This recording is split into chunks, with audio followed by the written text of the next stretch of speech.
שלום לכולם וברוכים הבאים לקורס פייתון המלא. למי שלא מכיר אותי עדיין, אני יואב ואני אדריך אתכם בקורס הזה. בסרטון הקודם ראינו איך מגדירים פונקציה ואיך קוראים לפונקציה. אבל בנוסף, פונקציה יכולה להיות מוגדרת עם פרמטרים או בלי פרמטרים. הפונקציות שהגדרנו עד עכשיו הן פונקציות ללא פרמטרים. בסרטון הזה נראה איך מגדירים פונקציה עם פרמטרים. פרמטר זה משתנה או קבוע שמועבר מהתוכנית הראשית לפונקציה. כאשר יש צורך להשתמש בנתון או משתנה אשר קיים בתוכנית הראשית בתוך הפונקציה, אז ניתן להעביר אותו לפונקציה על ידי פרמטר.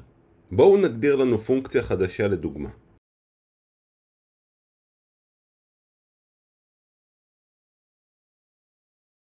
עד פה אין שינוי ממה שהכרנו. יש לנו פונקציה שבתוכה יש שתי משתנים, num1 ו-num2.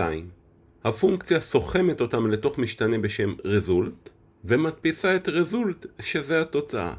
אבל אם אנחנו רוצים לשלוט על המספר שייכנס ל-num1 מחוץ לפונקציה, כלומר לשלוט על המספר שיתווסף ל-num2, אז נדרש להעביר את הערך של num1 כפרמטר לפונקציה.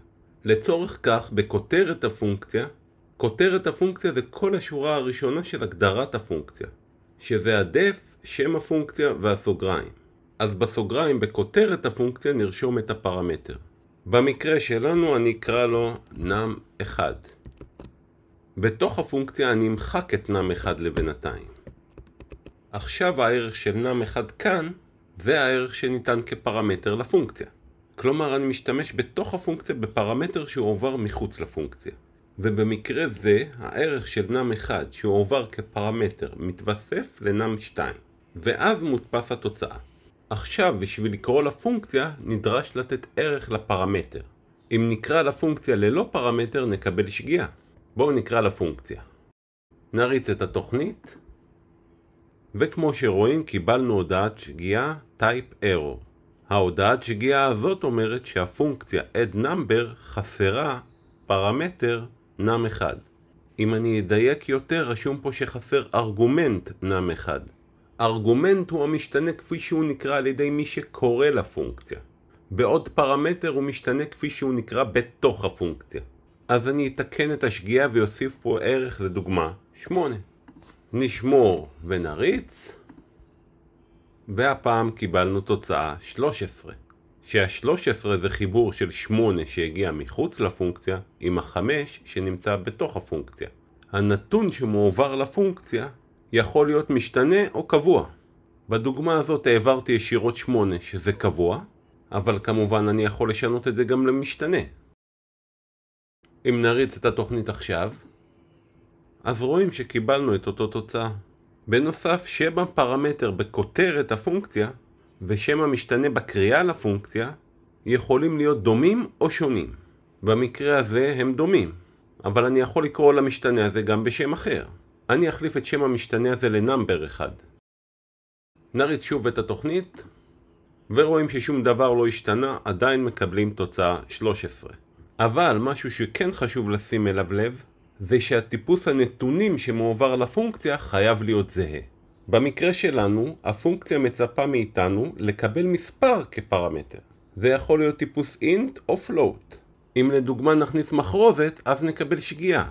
לדוגמה נחליף את ה8 הזה ב-AA, נשמור ונריץ, אז רואים שקיבלנו שגיאה. ובשגיאה רשום לנו שלא ניתן לחבר מחרוזת עם מספר שלם. אז נחזור אחורה, נשמור ונריץ, ושוב הכל עובד תקין. אז כדי למנוע טעויות כאלה, רצוי לתעד בדוקסטרין גם מה נדרש בפרמטר.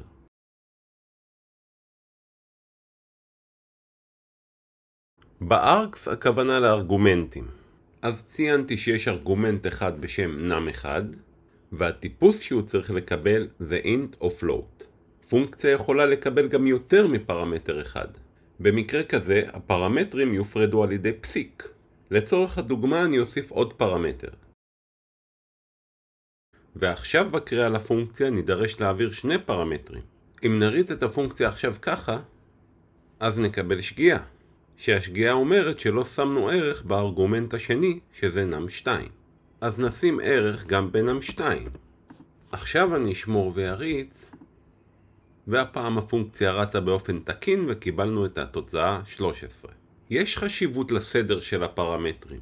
הפרמטר הראשון מקבל את הערך הראשון, הפרמטר השני מקבל את הערך השני, וכך הלאה בהתאם לכמות הפרמטרים שיש לנו. כדי להדגים את זה אני אוסיף עוד פרמטר. אז בדוגמה הזאת num1 מקבל 2, num2 מקבל 4 ונum3 מקבל 7. אני אריץ את התוכנית, ורואים פה שאכן תחילה הדפסנו את num3 שהערך שלו הוא 7, ואחרי זה הדפסנו את החיבור של num1 ונum2 שזה 6.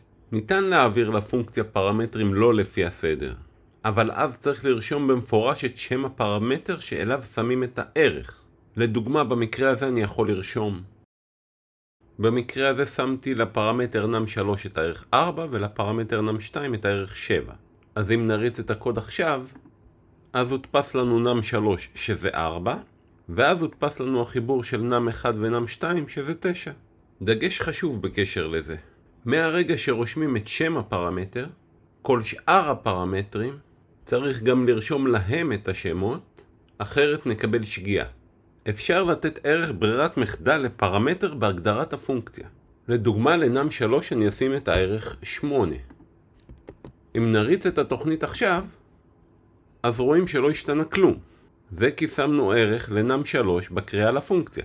אבל עכשיו אני יכול גם לוותר על num3, ואז לשמור ולהריץ, ועכשיו רואים שהוא הודפס לנו 8, שזה הערך ברירת מחדל של num3. וכמובן בנוסף הודפס גם ה9, שזה החיבור של num1 ונum2. אם הסתבכתם ומשהו לא הצליח, אתם יותר ממוזמנים לרשום לי בתגובות, ואני כמובן אשמח לענות לכם. ובכללי כל תגובה שלכם תסייע לי ולכם.